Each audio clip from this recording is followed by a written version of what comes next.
So today we got this Conquest deck boat. Had a previously installed system. We're gonna go through it, make some upgrades. First thing we're gonna do is put a trickle charger in. We got this Noco Gen 3 3-bank trickle charger. We're gonna charge the batteries up, see if any are bad. Okay, we just temporarily hooked up our Gen 3 Noco charger. We only have 2 banks here, not 3, so that's why that third bank is blinking red and green. But bank 1 and 2 are charging, so as soon as they're done charging, we'll put a load tester on it and see if they test good. So while we wait for the batteries to charge up so we can test them, we're going to start working on the audio. He's got 4 amplifiers, and there's a little problem. Not that they're not marine, not really going to get much moisture, but they're bridged at 2 ohms on this top left amp. That's going to cause overheating and cause the amp to go into protection and possibly fail early.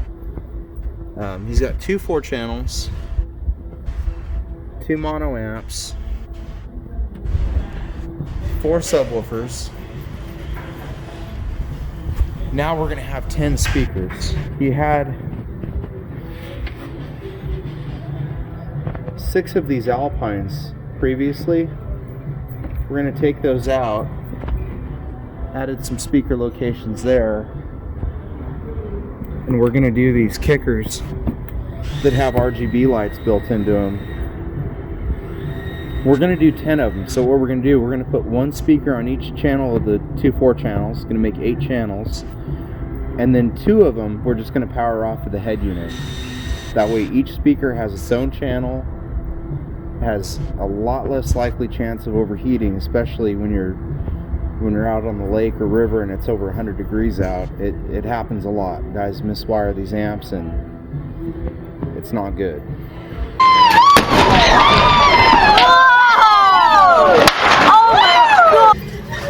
So we're already back at the batteries. They got a full indicated by our Noco.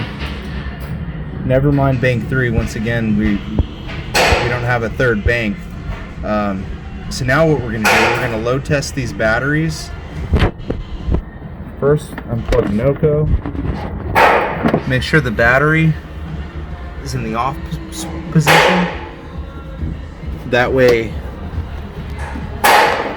we can test the batteries one at a time. So it's got these Intimidator Marine/RV batteries, or AGM. They have a cold cranking amp of 775.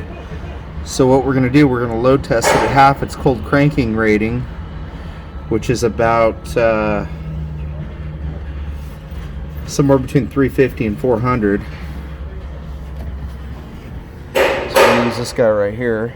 And all you do is crank the load until your amperage reaches half your cold cranking, somewhere about there.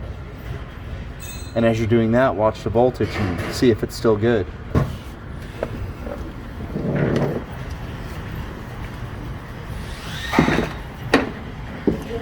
When you are cranking down on this does get hot, so set it somewhere where it's not going to damage anything or catch fire.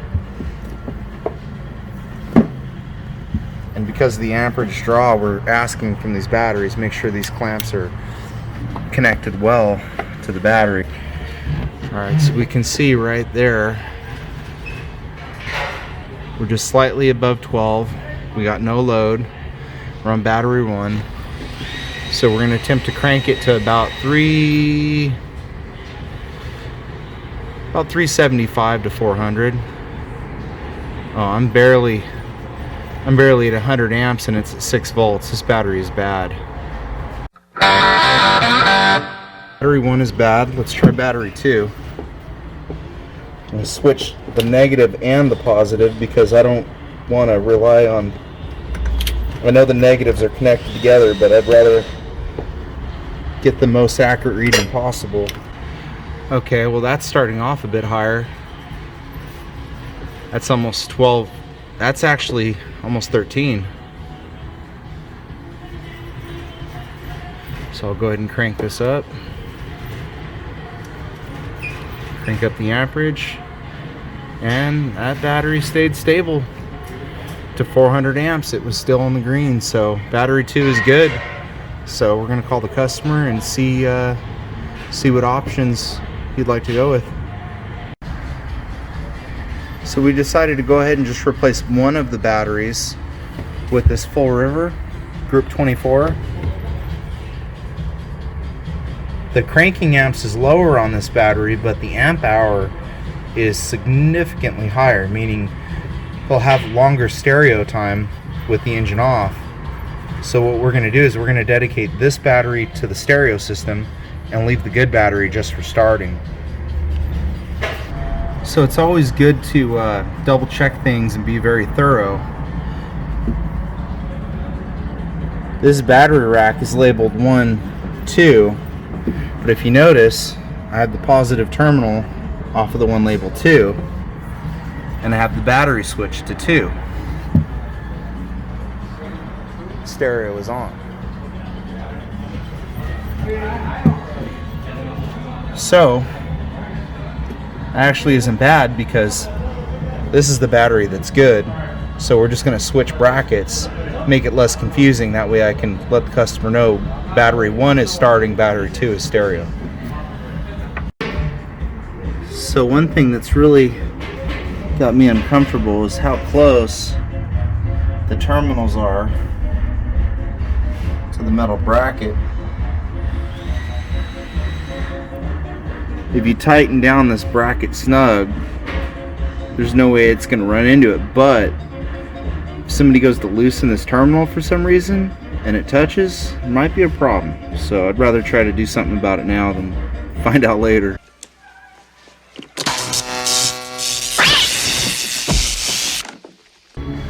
Well, that solution was easy.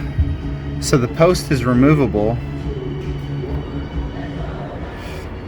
There's a thread on the inside and on the battery, which the hardware supplied with these Full River batteries work in both. You can either put them in the top of the battery post or take the posts off, and that'll leave a lot more clearance between that battery mount and the terminal. After removing the post, I realized there's still a chance that it could hit both the terminals and cause it to short out. So I scribed where the terminals are on both sides of the bracket, and I'm going to modify it just to make it a little bit safer, just in case.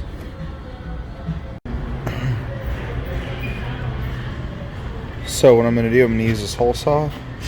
I attach this bracket to a piece of wood, and I'm going to notch it here and there to make extra room for those terminals. Okay, here it is with the batteries back in, and then we got our trickle charger hooked back up. It's going to go in here permanently. It's IP68 rating, so it's waterproof, and really there's not a lot of moisture in this compartment anyways. Okay, now that we got our battery situation handled, we're going to start on running speaker wire, installing the new speakers. We got 5 pairs of the Kicker KM65s with built-in RGB LEDs. So we're going to use this kit from Kicker. Oh, wrong one. We're going to use this in combination with this. This is NMMA rated wiring for boats. There's RGB plus a pair of 16 gauge speaker wires all in this protected jacket. And then we're also going to use some marine grade 16 gauge speaker wire by itself. This roll is fairly expensive, so we don't want to run more than one run to, like, let's say where this pocket is, where there's a speaker on each end. The LEDs don't use up a lot of power, so we can just use one run for the RGB in one speaker and then just run one speaker wire to cut down on cost.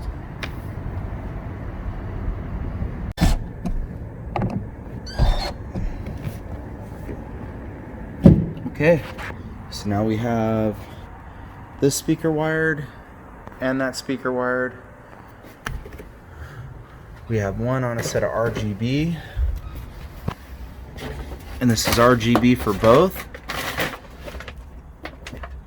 Plus it's the speaker wire for the rear one, and here's the speaker wire for the one right in front of it. So now what we're gonna do is the RGB controller is actually gonna go in this cubby down here, but the speaker wire has to go into that door there. So I'm just gonna extend just the speaker wire and leave the RGB wire here to go into that other compartment. Okay, we're back at it again, pulling wire for the front of the boat. You got 2 in the cubby, 1 down below. What we're gonna do, since we have 10 speakers and 8 channels of amplification, we're gonna put the 9th and 10th channel out just off the head unit. I'm gonna use these lower speakers for the head unit. And then what I'm gonna do too, I'm gonna take a zip tie with a clamp this end here and the other end on the other side, so that way this cable doesn't sag down, so when you open this compartment and have stuff stored in here, there's not a chance it's going to pull it out of the speaker.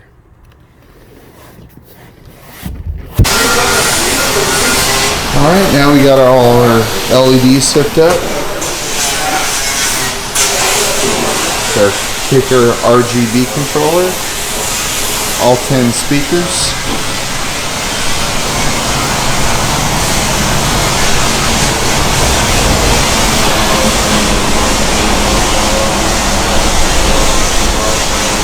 Now we're going to make sure that all the settings on the radio are set to 0 and that the balance and fader are correct.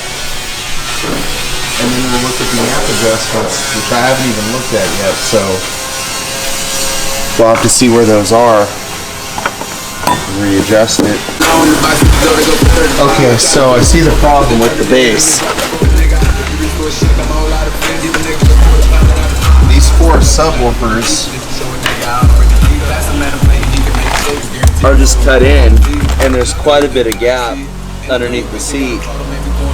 They're using this entire seat base as an enclosure, which is fine if the seat seals completely, but it's not. So when you turn it up, the seat's flopping around and it just loses a lot of bass and starts vibrating. They would have been better off with 2 subs in an actual box. So we're gonna see what we can do to build this up so at least it seals a little bit better. That, or we're gonna have to build an enclosure from behind. That's gonna be a lot of work, but we'll see what he says.